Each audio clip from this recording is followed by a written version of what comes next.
வணக்கம். இந்த நாளை சின்ன சின்ன வெளிச்சங்களில் இன்னொரு புதிய சிந்தனையை தெரிந்து கொள்வோம். இயேசு கிறிஸ்து வாழ்ந்த காலத்துல அவருக்கு பின்னால பலதரப்பட்ட கூட்டங்கள் போனாங்க. எல்லாரும் ஒரே நோக்கத்தோட போனவங்க கிடையாது. ஒரு சிலர் இவர் பேசுற இடத்துக்கெல்லாம் போய் இவர் பேச்சில் ஏதாவது தப்பு கண்டுபிடிக்க முடியுமான்னு கூட போனாங்க. இன்னும் சிலர் இவருக்கு நிறைய ஏதோ மேஜிக்லாம் பண்றாரு, அற்புதம்லாம் பண்றாரு, இங்க போனா தங்களுக்கு ஏதாவது கிடைக்கும் அப்படின்னு கொஞ்சம் பேர் போனாங்க.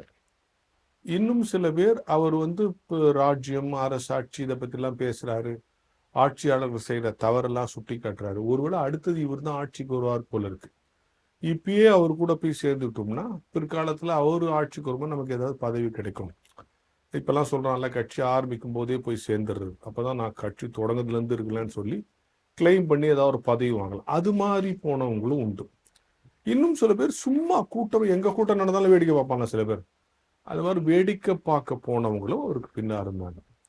இது ஒரு கூட்டமாச்சா. இன்னொரு ஒரு சில கதாபாத்திரங்களை சொல்றேன் கேள்வி. இந்த பெரும்பாடு உள்ள ஸ்திரீ, அப்புறம் இந்த அவருக்கு முன்னாலே கொண்டு போடப்பட்ட விபச்சார ஸ்திரீ, இந்த 2 காசு போட்ட விதவை, இயேசு கிறிஸ்துவ பார்க்க ஆசைப்பட்ட சகேயு, இவங்களும் அவருடைய வாழ்க்கை வரலாறுல வர்றாங்க. இப்ப நான் முதல்ல சொன்ன பட்டியலில் இருக்கிறவங்க எல்லாம் ஏதோ ஒரு உள்நோக்கத்தோட போனவங்க. ஆனா இவங்க எல்லாரும் இவர் மேல் வைத்திருக்கிற நம்பிக்கையினால், விசுவாசத்தினால் அவருக்கு முன்னால் நின்னாங்க.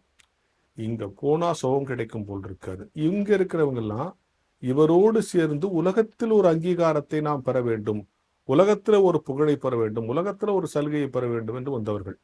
ஆனா நான் சொன்ன இந்த பட்டியல் இருக்கிறவங்க, அதாவது இந்த பெரும்பாடுள்ள ஸ்திரீ, இந்த விபச்சார ஸ்திரீ, இந்த 2 காசு போட்ட விதவை, சகே, இவங்கெல்லாம் உலகத்தை வெறுத்து இவரால் ஏதாவது கிடைக்குமா என்று உலகத்தை விட்டு இவரிடத்தில் வந்தவர். நல்லா புரிஞ்சுங்க. இந்த 2 பட்டியலுக்கு முன் உலகத்தில் ஒன்றை பெற வேண்டும் என்பதற்காக இவருக்கு பின்னால் வந்தவர்கள், உலகம் கொடுக்காது, இவர்கிட்ட தான் கிடைக்கணும் ஓடி வந்தோம்.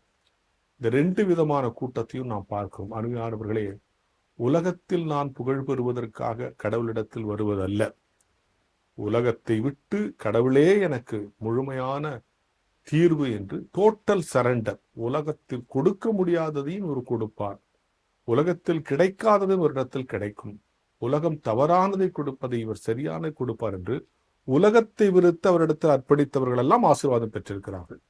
நம்ம உலகத்துல பெரிய ஆள் ஆயிடணும், நம்ம உலகத்துல இவரை தப்பு கண்டுபிடிச்சு நாம கொஞ்சம் பெரிய ஆள் ஆகணும், உலகத்துக்கு அங்கீகாரத்தை, இவருடையோடு உறவை ஒரு புகழாக காண்பித்துக் கொள்ள விரும்பியவர்கள் எல்லாம் வரலாற்றில் காணாமல் போய்விட்டார்கள். ஆனால் இவர்தான் உலகம் என்று உலகத்தை வெறுத்து வந்தவர்கள் எல்லாம் இன்றைக்கு வரலாற்றில் நிலைத்து நிற்கிறார்கள். அவருக்கு பின்னால் போன கூட்டம் இந்த 2 விதமான கூட்டம். நாமும் கூட உலகம் கொடுக்க முடியாத தீர்வை என் கடவுள் கொடுப்பார் என்று விசுவாசத்தோடு அவரிடத்தில் போனவர்கள் பட்டியலில் இடம்பெற வேண்டும் என்கிற ஞான வெளிச்சத்தோடு இந்த நாளை தொடங்கும்.